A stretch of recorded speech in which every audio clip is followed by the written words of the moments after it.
Hi, my name is Linda. And about question one, how do neurophysiological methods differ from traditional usability approach? And why are they useful in UX research? So, neurophysiological methods differ from traditional usability approach, mainly in what they measure and how. Traditional usability relies on traditional relies on observable behaviors like task, successful rate, complete time, and user interviews, where participants self-report their experience. These are valuable, but they can sometimes miss what's happening beneath the surfaces. Neurophysiological methods, on the other hand, capture what the body and brain are doing when the person interacts with the system. For example, took EEG. EEG can measure brain activities. Eye tracking can monitor attention. And for example, like skin response can indicate arousal or stress. These methods are useful in UX research, well, because they provide objective, real-time data that doesn't depend on users to remember or memorize the stuff. This can help uncover the hidden issues like moments of confusion or frustrations that people might not even be aware of. Question two, name and briefly describe at least two series. Describe at least one UX implementations of each. I would say the one important series is cognitive load series. It is explain how people's working memory has hidden capacity. And if a design overloaded and that capacity, performance and learning suffered.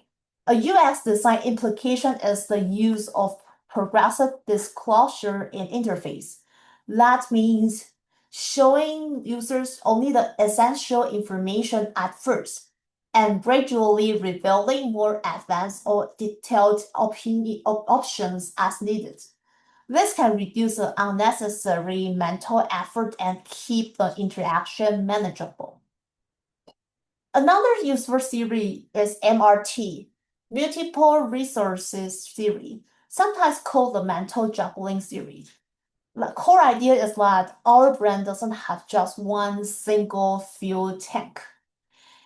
Instead, it has a multiple pools of resources across four dimensions: processing stage, modality, visual channels, code.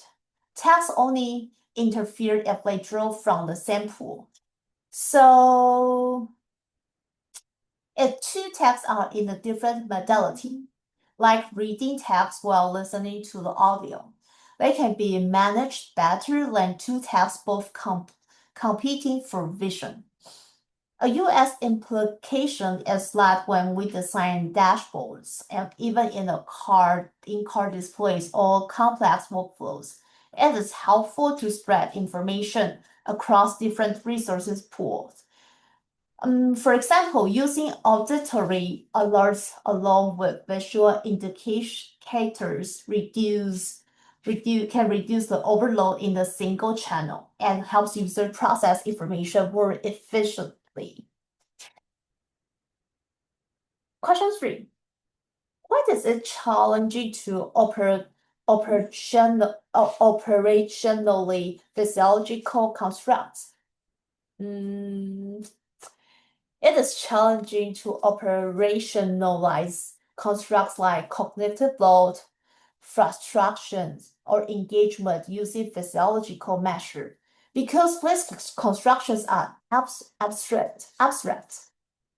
For example, increasing heart rate could mean you are feeling stressed, you are exciting, or even physical movement, you are just moving. Your heart rate will increase. Like EEG, signals might show higher activities, EEG, but that could only reflect many different mental states. The problem is like physiological data doesn't map one-to-one. it to a single physiological construct. So there could be one to multiple. It's hard to find the results and why, like which signal belongs to which signal.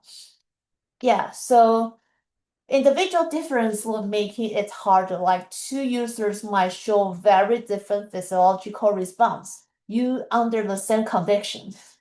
That is why researchers often need to triangulate physiological data with behavior observations or self-report to ask them what they feel to get a more reliable picture. Question 4. Why might combining EEG and eye tracking and possible other physiological data be helpful in UX research? Combining EEG and eye tracking is helpful because it gives a richer, complementary view of the user's experience. Eye tracking tells us where the user is looking. It's very obvious, like what captures their attention, what is their AOI, and how they navigate the visuals. EEG, on the other hand, tells us about their mental state. It's like invisible. You cannot see it, but you can use EEG. They have signal. You can check that. Wherever they are focused, overloaded, or disengaged, they feel bored about your experience, your video. They can show the signal pattern on EEG. Together, this method can show not only what users is looking at, but also how their brain responds in that moment. So, and adding another measures like skin conductance or heart rate can also further richer the analysis by revealing the real emotional arousal. It's like a more better. This multi-model approach reduces ambiguity because it cross-validates signals. So in US research, this helps us build stronger insight, but in both cognitive and emotional aspects of interaction, which that traditional usability testing doesn't tell us. That is why we need physiological method to detect this sort of like evidence.